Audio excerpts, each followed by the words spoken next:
Du déplacement de la préfète de région sur la départementale 281, nous n'avons que cette image, un convoi qui quitte la route car les journalistes étaient tenus à l'écart.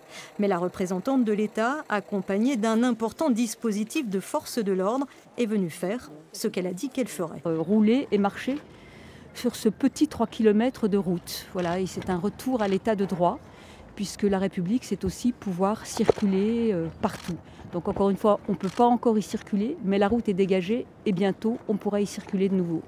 Depuis lundi, ils ont été jusqu'à 400 à se relayer sur cet axe. Plus de chicanes et autres obstacles sur le bitume, signe d'une longue lutte. La demande avait été faite par l'exécutif lors de l'annonce d'abandon du projet d'aéroport.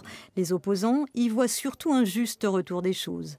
C'est quelque chose qu'on a décidé pour les riverains et riveraines surtout.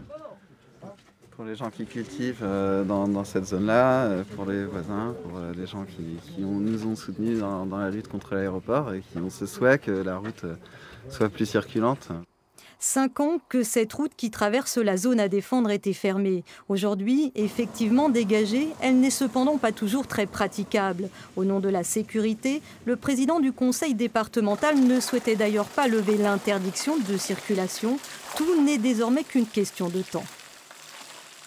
Le conseil départemental a accepté de s'occuper de cette route, qui est une route départementale. Donc ils vont commencer à faire un diagnostic dès lundi et les travaux seront faits le plus vite possible. Autrefois symbole de lutte, celle que l'on appelait la route des chicanes est devenue un symbole politique d'apaisement. Reste l'avenir de cette zone à défendre que les occupants voudraient transformer en zone d'agriculture protégée, l'objet du dialogue de ces prochaines semaines.